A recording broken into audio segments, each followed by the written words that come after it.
Segundo bloque en Somos Noticias, ya está con nosotros el periodista Andrés Lamuedra para meternos en esas historias que nos gustan tanto, nos interesan, historias de nuestro barrio. ¿Cómo estás, Andrés? Bienvenido. ¿Qué tal, Barbie? Buenas tardes, muchas gracias. Bueno, como vos decías, vamos a estar compartiendo otra emisión de Historias de nuestro barrio.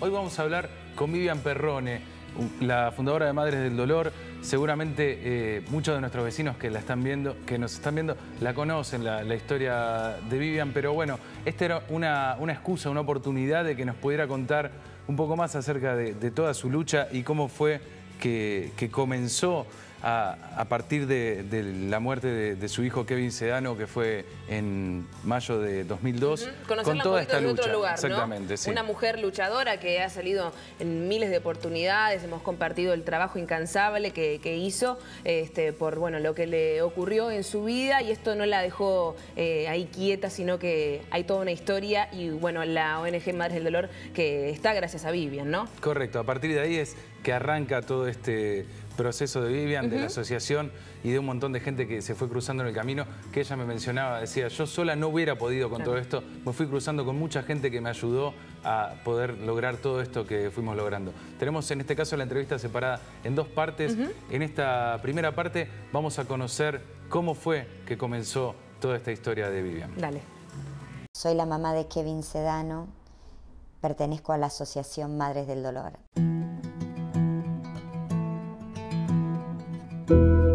¿Cómo recuerdas ese 1 de mayo? ¿Cómo fue ese día? Yo enseño en un colegio en Olivos, en el colegio San Nicolás.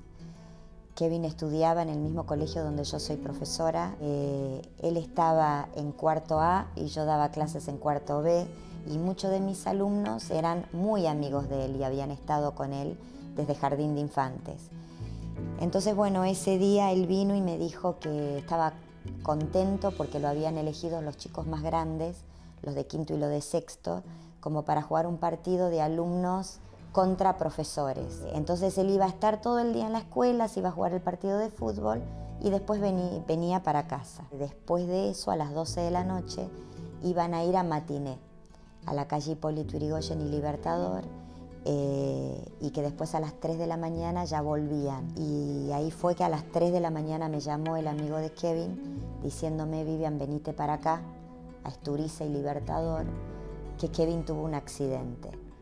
Yo pensé, se tropezó, se cayó, me lo imaginé sentado en el cordón riéndose, y pregunté, ¿no? Dije, ¿es serio? Me dijo, sí, venite. Y yo agarré el auto y me fui. Y cuando llegué tampoco pensé que era algo serio. Y cuando lo vi en la clínica tampoco me imaginé que era algo serio. Y durante esa semana que los médicos me decían que era algo serio, yo tampoco acepté que era algo serio, hasta el 8 de mayo, que me dijeron que Kevin falleció. Esa semana fue terrible, terrible. Fue la peor semana de mi vida, peor que el juicio, peor que todo el resto. Fue esa semana. Gracias a los testigos supe quién mató a mi hijo, pero Sukiasian, mientras Kevin agonizaba esa semana, se fue a esquiar a Estados Unidos. La noche que Sukiasian lo atropelló, a Kevin lo operaron. Cuando lo fueron a operar, salió el médico y me preguntó, me dice, ¿su hijo tomó alcohol? Yo le dije, la verdad que no sé. Creo que no, como madre le digo que no. Estoy casi convencida que no, pero no lo sé. Y después de la operación salió y me dijo, no tenía una gota de alcohol en sangre, ni de droga, ni de nada. O sea, Kevin pudo demostrar con su cuerpo que no tomó alcohol, que no se drogó, que cruzó donde tenía que cruzar, que realmente él era el peatón y él era el que tenía el paso para cruzar en el semáforo. Ahora Sukiasian huyó y apareció 2 días después. La familia Sukiasian es muy amiga de León Arlanian, y en ese momento León Arlanian era el ministro de Seguridad de la provincia de Buenos Aires. Llamaban de parte del estudio de León Arlanian para ver cómo estaba la causa, y eso frenaba, cada vez que ellos llamaban, frenaba toda investigación. Y yo no era nadie, yo era una profesora que no conocía ni siquiera lo que era un tribunal.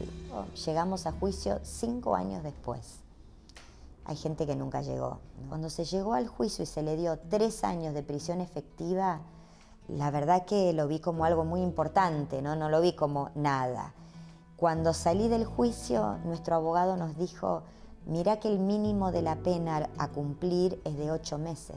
A los 2 meses él pidió una audiencia, le dieron el beneficio de prisión domiciliaria para que él pueda estudiar. Yo apelé y ahí estuvimos, que él seguía apelando, y hubo 2 jueces de casación que le dijeron, bueno, te aceptamos los 6 meses que tuviste en tu casa como si hubiera sido que vos estuviste preso.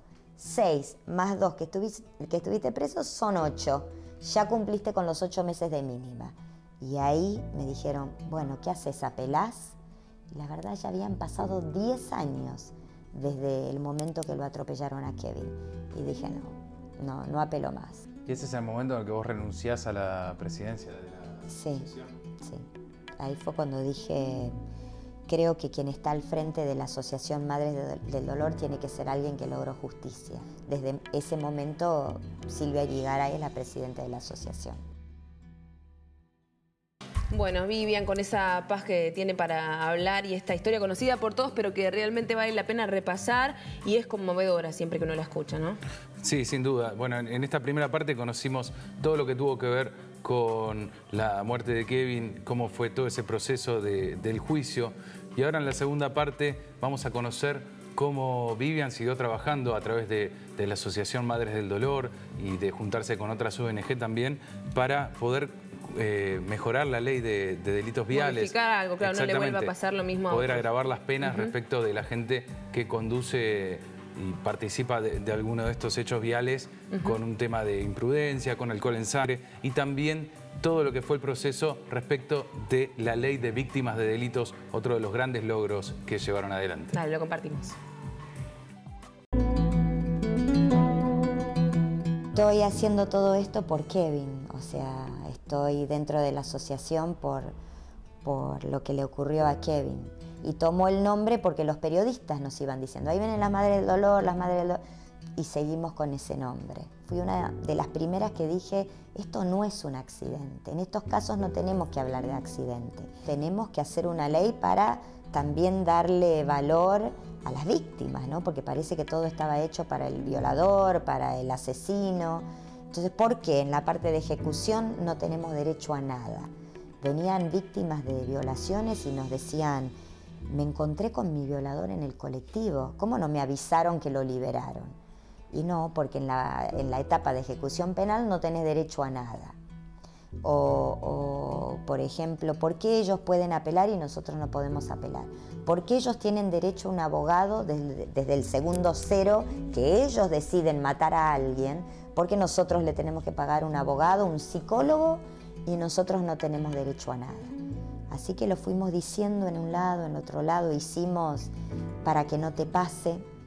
Y bueno, después se elaboró este proyecto, se llevó al Congreso.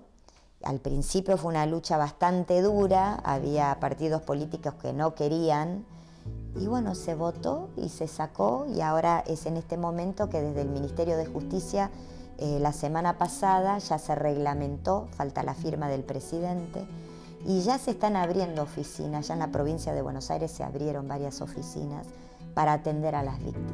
Es como que uno a veces no se da cuenta de todos los logros, ¿no? El cambio de la ley vial, la ley de víctimas. Con respecto a lo vial, es un todo, ¿no? Se tiene que arreglar las rutas y las calles, tiene que existir educación vial en las escuelas, tienen que existir leyes que uno sepa, uy, mira, mato a alguien y huyo, y en lugar de estar preso 2 años, puedo estar preso 6 años. Y lo más importante, tienen que existir los controles, tenemos que prevenir. ¿Cuál sería tu deseo, tu anhelo en torno a la situación vial en Argentina? Primero y principal, que las estadísticas de 25 muertes por día bajen. ¿Cuál crees que es la clave para poder bajar esa cifra de 25 muertes por día? Controles efectivos, que no es tan complicado. Sabemos dónde toman y después salen conduciendo, sabemos los horarios.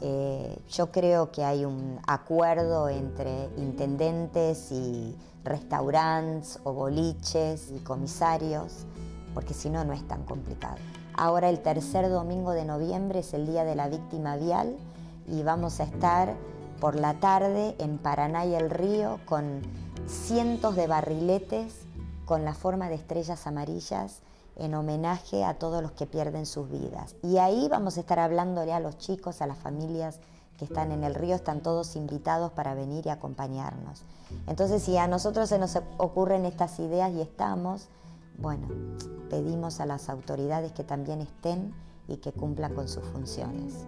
Y creo que hasta el último día de mi vida, mis hijos, yo, mis padres, mi marido falleció una semana antes del juicio, así que no soportó tanta tristeza. Vamos a cargar con esta gran tristeza, pero a la vez le agradezco al negrito, como le decían todos, por todas las enseñanzas que me da todos los días. Tengo días tristes que lo recuerdo con mucha tristeza y que me sigo preguntando por qué le tocó a él. Ya sé, muchos me van a decir, ¿por qué no? Bueno, yo sigo preguntándome por qué a él, por qué a nosotros. Yo no quiero tenerlo ahí en una fotito, lo quiero tener acá, entrando, saliendo, tocando la batería. Hay mucho silencio en mi casa desde que él no está.